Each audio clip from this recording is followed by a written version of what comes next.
Welcome to the Sheffield Sunday As Bill Sees It's meeting. This is a main share meeting, and today it is with great pleasure and much gratitude that we welcome Henry O from Cheshire, who's come to share for about 40 minutes, after which we'll open up for general sharing, or if you'd like to ask a question. So thank you so much, Henry. It's wonderful to have you here, and the floor is yours. Thank you so much. Thank you, Young, for asking me. It's always a privilege to be given the honour to actually carry this message to the still suffering alcoholics. My name is Henry O, and I'm a very grateful recovered alcoholic. And I will always start my share with this short prayer that I got from a very old timer. If you just indulge me. Let the voice be mine and the words be thine. I'm in the place where God shines through, for he and I are one, not two. I need not worry, fret or plan. He wants me where and as I am. And if I be relaxed and free, he will carry out his plan through me. Thank you. So even I'm excited to find out what I'm going to say today. My sobriety date is the 11th September 2005. To that I'm extremely grateful.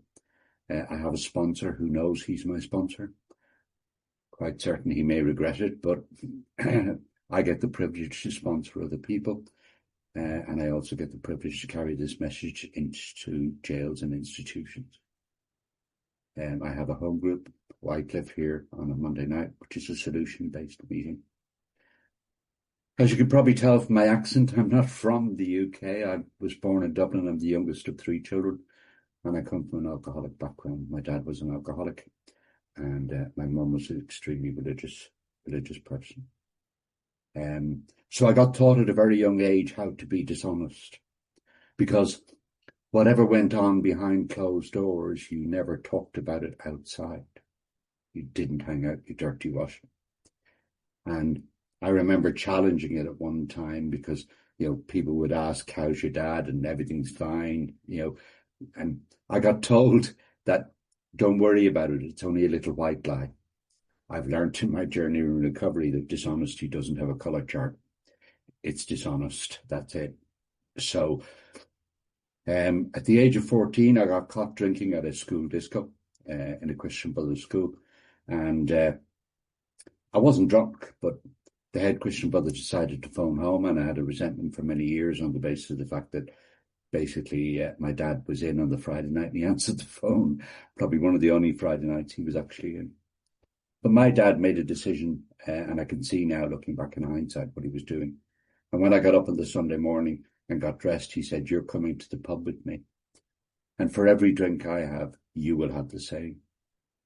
And I'm only 5'4" now, but you can imagine how tall I was when I was 14 years of age. And I walked into that pub, a terrified, frightened little boy.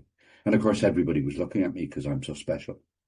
And we got to the bar and my dad ordered the drinks. But as soon as I put alcohol into my body, my perception on life changed like that. I was a man amongst men. I was telling my dad's friends about how ignorant and selfish they were being in a pub on a Sunday morning. They should be at home with their families. I was telling the landlord how he should run his pub. And it wasn't long, naturally, until I hit the floor and I had to be physically carried home. And I remember waking up on the Monday morning and actually waking up and saying, never again. I am never, ever going to do that again. And I even said it at the breakfast table in front of my brother, my sister, my father, my mother. And I begged not to go to school, but I was sent to school anyway. And as the week progressed, naturally, physically, I began to feel better. Mentally, I began to feel better. And then come the following Sunday morning, I was up, dressed, and waiting for my dad to take me to the pub again. And I only share that experience from the point of view of the fact on page 24. It says, the fact is that most alcoholics, for reasons yet obscure, have lost the power of choice and drink. My so-called willpower becomes practically non-existent. I am unable at certain times to bring into my consciousness with sufficient force the memory and suffering and humiliation of even a week or a month ago. I am without defence against the first drink. And as I progressed in my drinking career, and trust me, I did make it a career because I ended up working in the licence trade. As I progressed in my drinking career, I found that ability, unable to at certain times to bring into my conscience with sufficient force, memory and suffering humiliation, even a week or month ago, got shorter and shorter. I got married at a young age, 21, and I have 2 amazing children from that marriage to an absolutely wonderful lady. But I remember, like, if I would go out on a bender at the weekend and I would wake up on a Monday morning and I'm getting ready for work and I'd say, I'm not going to drink again for a while. I'll leave it till next week or whatever it is. And that would be 7, half 7 in the morning, and I would drive into work and I'd be in work for 9:30 or whatever it might be. And somebody would turn around and say, Henry, we're all going to Malloy's pub tonight. I'll be there. So the suffering humiliation of even a couple of hours ago, I couldn't bring into my mind. I lost my license in 1998. I got caught driving doing 100 miles an hour down the M62, and I got thrown in a police cell overnight. And I remember sitting in that police cell actually thinking, God, if I'd only taken the M56 instead of the M62.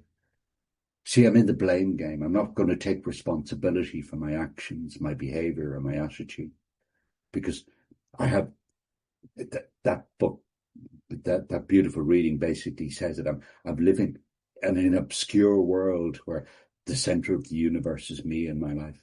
That's what it's about. I attended one AA meeting in 1998, and I was one of those people who turned up at 1 minute to 8, and I left at 1 minute past 9:30. And I heard people talking about different things. I heard a man actually say that he'd been in prison, and I thought, I've not been to prison. Yeah, that doesn't count. And I was listening to the consequences of drinking and looking for every excuse and rationalizing why I didn't need to be there so I could continue my drinking. And I continued, and I ended up working in the license trade. I ended up getting a job in the Irish club here in Warrington, where I live. And trust me, it was rough. Sort out sorted places, it was rough. It was full of alcoholics, drug addicts and degenerates, and that was just the bar staff. But what I used to do while I was there was I would, now listen to the words I'm using, I would borrow money out of the till to take all the customers up the road, to the pub up the road, to buy them all drinks, so they would all tell me how wonderful I was. They would all tell me how great I was. And my intention in borrowing it would be I would pay it back on Friday. And basically, when Friday came, I would use my wages to take the people up the road. So it was never paid back. So after a period of time, they did a stock take and an audit. And they had found that I had stolen £9,000 in a space of just short of 2 years. And they gave me 2 weeks to leave. But see, while I was there, I would also have lock-ins late at night and do late night drinking. My son used to joke his dad invented 24-hour drinking before it actually came in by law in the UK. And the reason I would have lock-ins was because people would beg me for a lock-in. I'd say, no, and then I would eventually give in. But the reason I would have a lock-in or a late night drink was because I was terrified of loneliness. I didn't want to be on my own. And people would be there till 2, 3, 4 o'clock in the morning. And then when they went home, again, I would rationalize and basically say, well, they all came in and at the end of their working day, and they all basically, they were winding down for the day. So I would sit down at 4 o'clock in the morning and I would justify the fact that then I would take a bottle of whiskey off the optics and start pulling pints. And I used to put pound coins in the jukebox with Patsy Cline Crazy on repeat, trying to figure out why my life was so bad. Why did she leave me? And at that stage, why are my children not talking to me? And I'm sitting there, and again, my perception would change. Come 6 o'clock in the morning, I'd see somebody walking down the street and he's got his backpack on and he's heading to work. And I'm sitting there thinking, look at him, boring. This is the life. Rationalization again. There's a beautiful line in our big book that says on page 550, rationalization is giving a socially acceptable reason for socially unacceptable behavior, and socially unacceptable behavior is a form of insanity, which it is, in my experience. So they gave me 2 weeks to leave and 2 weeks to pay the money back. the only person I really had left in my life, because one of my experiences of step one is how small my world had become.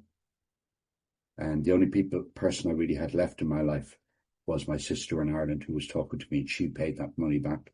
I can say with hand on heart that I have since made that amends completely financially. And all the fair-weathered friends who'd stayed for lock-ins and I brought up the road didn't answer phone calls and didn't answer text messages. And to this day, I'm actually grateful that they didn't. So I left that club with 2 black plastic sacks, and I was way too proud to ask in the homeless shelter for a bed. I can't go there. What would I do if somebody knows me, for God's sake? So I stayed on the streets of Warrington as a homeless drunk. And I became a thief. I was already a liar, a cheat. And I hadn't seen my daughter in 5 years, and I hadn't seen my son in 4 years. And I remember, actually, I'm going to share that something came to mind recently. When I made my amends to my son, a proper amends to my son, and I asked him to tell me how I'd harmed him, to tell me how I made him feel. And I'm not going to use the language he used, but what he basically said was, you have absolutely no idea. You have no idea. He said, I used to sit on the window ledge of the living room looking out the window from about 2 o'clock on a Saturday afternoon, because you were due at 3 o'clock and you never showed up. And I was still there at 11 o'clock every Saturday for months and months and months. That's what I do to another human being. I never intentionally did that, set out to harm anybody. But whilst on the streets, begging one on the 11th September 2005, kneeling in a shop doorway with my polystyrene cup in front of me and a half bottle of cider drunk next to me, I looked to my left and I saw my daughter walking up the street with her then boyfriend. And I called on my 999 God. God, please, if you just don't let her see me, I'll sort my life out. I'm placing conditions on my prayers, which I'd done all my life, because there always had to be something in it for me when I prayed. God had a different plan. There's a beautiful line in a book called Breathing Underwater, Spirituality and the 12 Steps. And in step 6, he actually says, God is always humble enough never to come unless invited, but God will always find a clever way to get invited. And he did. My daughter came up and she leaned against the pillar and looked down at me. And even when I read that piece that I'm unable to bring into my mind with sufficient force the memory and suffering and humiliation of even a week or a month ago, I'm talking about the fact that my suffering and humiliation, when I looked up and see the tears welling in her eyes, I could see her suffering and humiliation, and I never want to forget that. She looked and she pointed a finger right in my face. And she said, see that man there? That man there used to be my dad. And she walked on. And that was the day where I finally thought, I can't do this anymore. I don't know how to do it anymore. I don't know how to live life. That life out there, for me, even in this few attempts that I tried sober, was way too painful for me, and I didn't know how to live in it. So with the little money I borrowed in my polystyrene cup, I bought over-the-counter medication and I walked to a DIY store. And I stole a bottle of white spirits. And I knelt in the corner of that car park, knelt in the corner when alcohol, that reading just said, when alcohol drove me to my knees. And I knelt in the corner of the car park, crying my eyes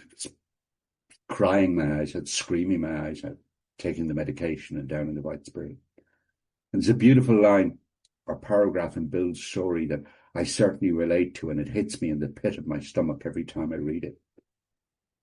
No words can tell of the loneliness and despair I found in that bitter morass of self-pity. Quicksand stretched around me in all directions. I had met my match. I'd been overwhelmed.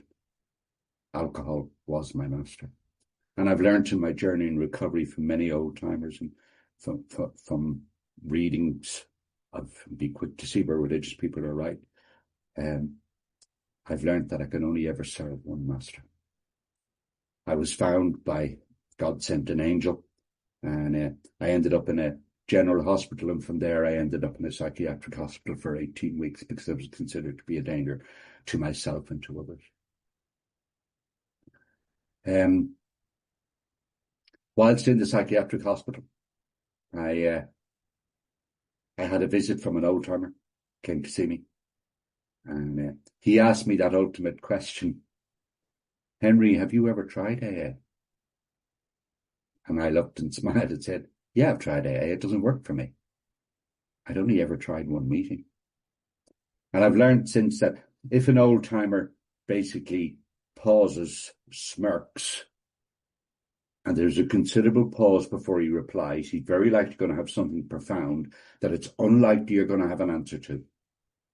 And I didn't, because he pointed his finger in my face and he said, you're dead right, Henry. AA doesn't work for you. You work for AA. I thought, whoa. So I went downstairs I had to be accompanied downstairs on the Monday night to the meeting. And I walked into the room. It was the first time I'd seen the scrolls because they weren't at the first meeting I'd been in 1998. And I remember looking at the scrolls thinking, good God, there was only 10 commandments. You lot have added 2 more. And they read how it works. And they'd read how it works in the previous meeting. And I hear a lot of people saying it, the word God pushes them out of the room. The word God didn't push me out of the room. What pushed me out of the room was the fact that when you read how it works, you were asking me to be rigorously honest. Those who are constitutionally incapable of being honest with themselves. And when I heard that word honest, I thought, I can't be honest. I don't know how to be, number one. And if I am, you reject me. And to be perfectly honest, AA was the last house on the block. So I heard people in that room talking about normal things, about getting jobs and going on cruise ships and going on holidays and being invited to family events. And, one man even talked about paying bills. And I thought, what's bill? And I left that room with a label because I was so emotionally inept, I left that room with a label that I thought at the time was envy. I want what you have and I want it today. Well, actually, I want it tomorrow, and I deserve it because God had dealt me a bad hand. Didn't leave that room with envy. I left that room with hope, but I couldn't see it. Book talks about it. I begin to believe in the hopelessness and futility in life as I've been living in. And I borrowed a copy of the big book from the nurse's station. I thought I better read this how it works thing because they want me at that top table next Monday, doing the main share again. And I started to read how it works. I came to step 2. I was sitting on my bed and I came to step 2, came to believe that a power greater than ourselves could restore us to sanity. And I looked at it and I stopped and I paused and I kept staring at it. And I actually physically slammed the book shut and flung it on the floor. And I said, how dare they? That book's insinuating I'm insane.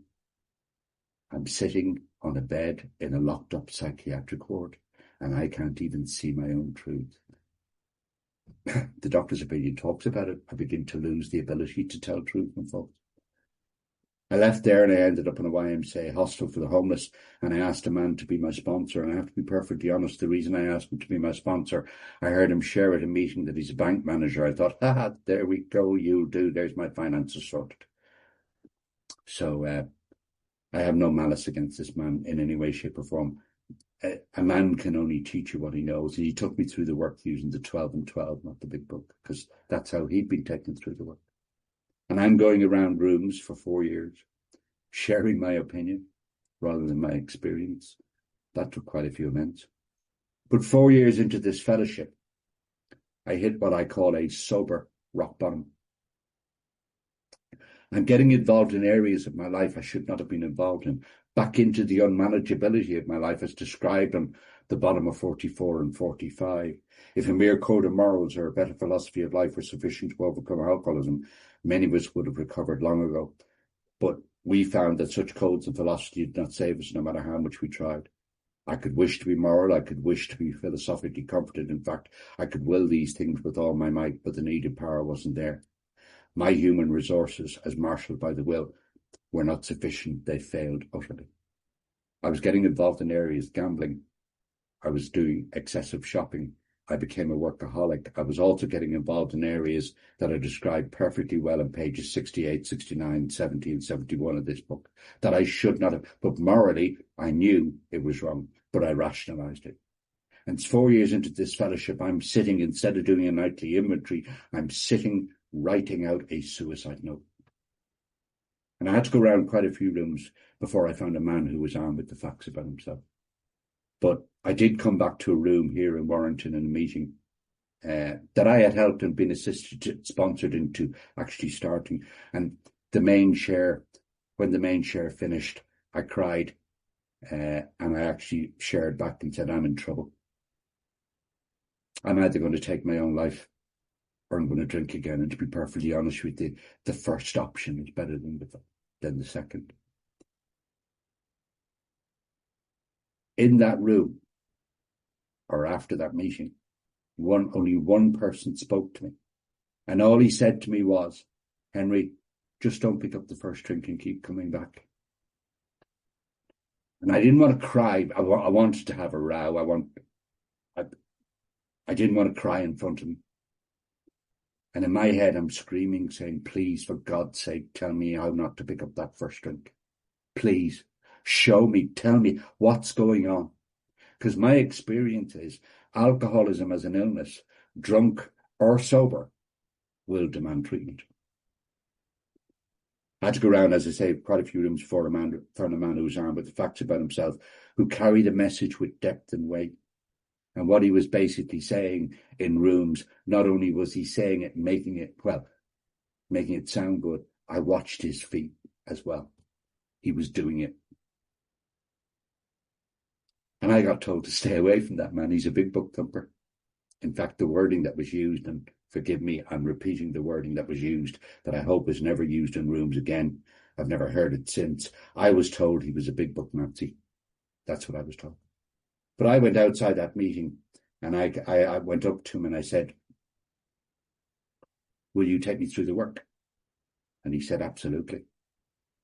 He said, be at my house at 6 o'clock tomorrow night. That doesn't mean 1 minute past 6 or 1 minute before 6. It means 6 o'clock. I remember standing outside his door on the Monday and basically looking at my phone, 58, 59, 6 o'clock, I knocked on his door. But see, if you look at the two situations that I'd been in the AA room a few weeks ago, I turned around and said, I'm in trouble. In standing in front of that man, I basically said, will you take me through the work? What was I missing? Bill W.'s story, page 13. Belief in the power of God plus enough willingness, honesty, and humility to establish and maintain the new order of things were the essential requirements. I had no idea the concept of humility in any way, shape, or form.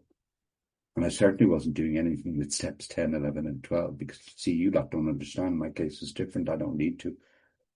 That was my attitude. And he brought me in and he sat me down and he took me straight to the triangle in the book, at the front of the book. And he basically said, look at the triangle. He said, I'm going to ask you a series of questions which require yes or no answers. He said, recovery, have you ever been through the 12-step program using the first 164 pages of this book? And I said, no. Unity, meetings. And I'm about to tell him all about the terrible meetings I'm going to, and I'm going to gossip about all of you lot who are not carrying the message that you should be.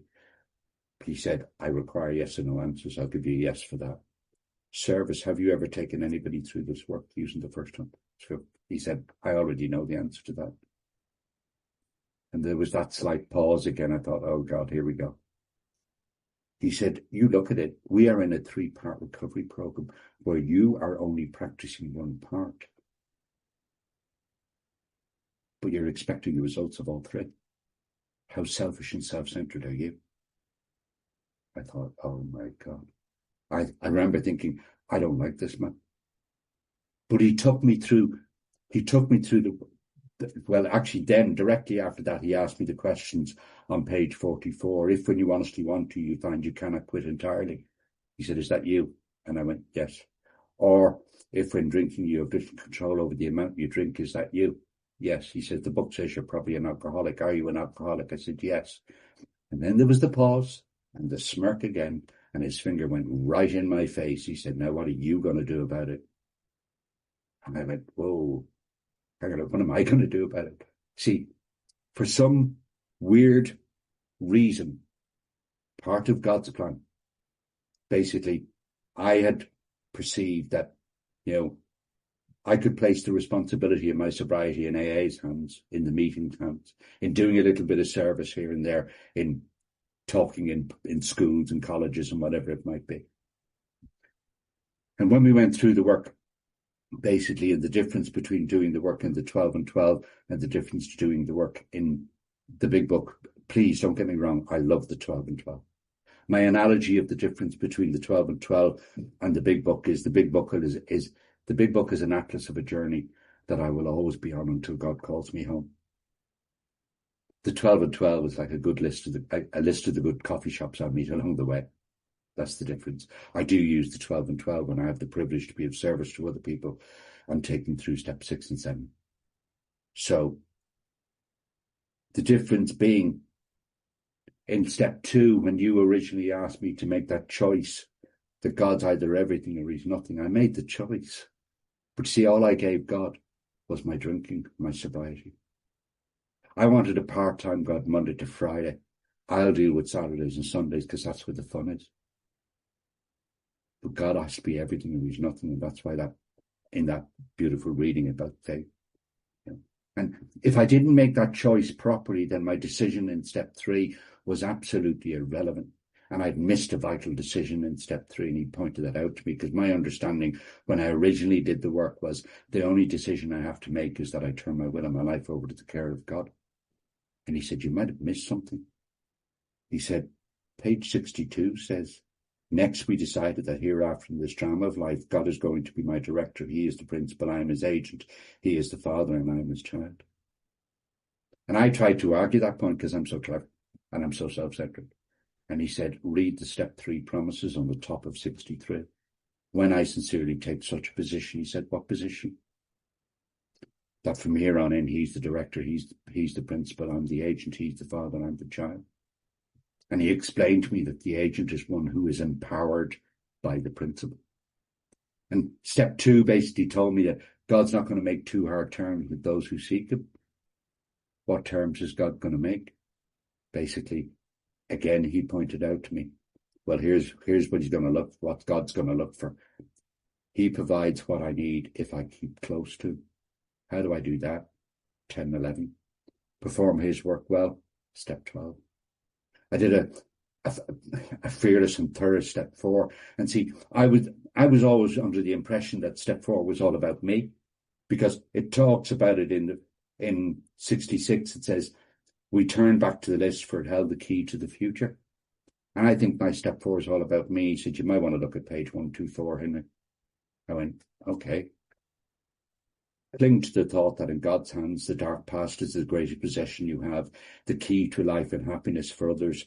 With it, you can avert death and misery for them. My step 4 is not all about me. It's all about you. It's all about God making me useful to you to carry this message to other alcoholics. I shared with God, myself and another human being, and I share with God for forgiveness, myself for acceptance, and another human being for a dose of humility, and I cried all the way through my step 5. In 6, was I ready? What does ready look like? Ready for me simply looks like that I admit that I've got those defects of character that have been blocking me from you, blocking me from him, and blocking me from myself. In 7, basically, when I originally did 7, I thought 7 was simply, there was no action to 7. Well, actually there is. And I was under some illusion in a dualistic world that I could tell the difference between good and bad. I don't know the difference. Take all of me, good and bad. And grant me strength when I go out from here to do his bidding, not my bidding. And basically step 7 talks about it in respect of to be of maximum service to God and my fellow man. That's my purpose. Page 20 tells me that my very life as an ex-problem drinker is totally dependent on my constant thought of others and how I may help meet their needs. It doesn't say other alcoholic, it says other. I did a full list of the people that I'd harmed, and I went out and I knocked on those doors, and I made my amends properly and went back and made second amends to people that I had done in the past. And then in step 10, basically, he taught me about the two fellowships within the one fellowship. The spirit of the fellowship in attending meetings. And then when I get to step 10, I enter the fellowship of the spirit. Because my next function is to grow in understanding and effectiveness. Understanding what, and this is my experience, it may not be yours, but it is mine. Grow in understanding and effectiveness, understanding my purpose in life. And being effective in carrying that out. And then nowadays, I do try my best to live by the strict spiritual disciplines of step 10, which basically are watch, ask, discuss, and turn. And I do that. In step 11, basically, what I'm looking at is step 11 talks about prayer, and I have to have the proper attitude towards prayer. And see, in step 11, when I prayed originally, I was under some illusion there was a God up there on a throne in the sky, surrounded by all his angels and saints. And as soon as Henry prayed, God put his hands up and said, we all need to shut up and listen to Henry. No, Henry needs to listen to Henry. Because basically, and again, Richard Rohr talks about it in Breathing Underwater, God gives me power more than he gives me answers. And my experience of that is anytime I've turned around and said, God, please help me, God gives me the power to take the action necessary to prove he's answered my prayer. And for me, when it talks about the proper attitude towards prayer, and before I enter into my prayer in the morning or in the evening or during the day, what I try to do is on 55, it says we can only clear the ground a bit. It might test me, help sweep away prejudice, enables me to think honestly, encourage me to search steadily within myself. Then if I wish, I can join you on the broad highway. With this attitude, I cannot fail. The consciousness of my belief is sure to come to me. Step 12, having a spiritual awakening as the result. See, I used to read that step as a result. I was looking for other results. That's what I was doing in my first 4 years. Tried to carry this message, which is the privilege and given the gift to be able to do that now and practice these principles in all my affairs. Where am I now?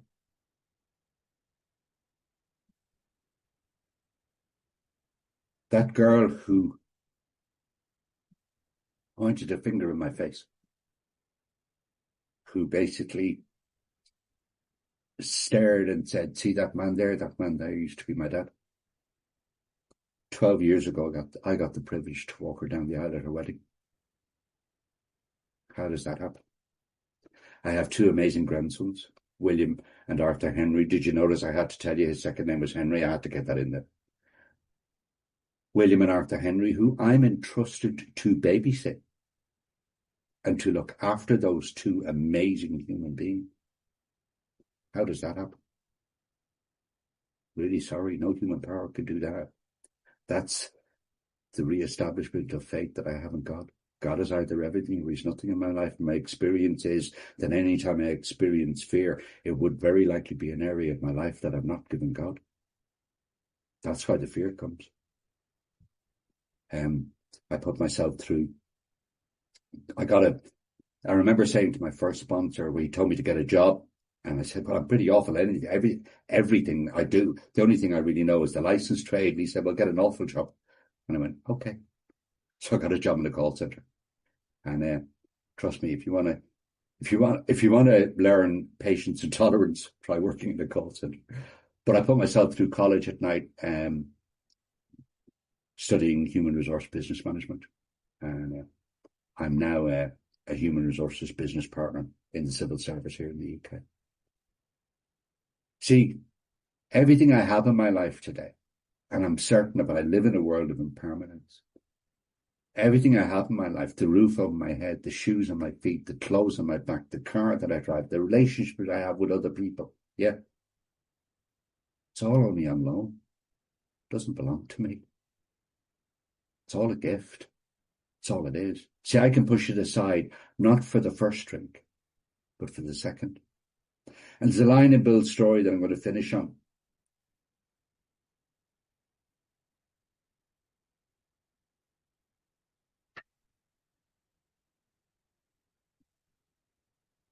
Thank you so much for giving me this privilege, by the way. The line on 15 says, I've seen men come out of asylums and resume a vital place in the lives of their families and communities. You're looking at them. Thank you.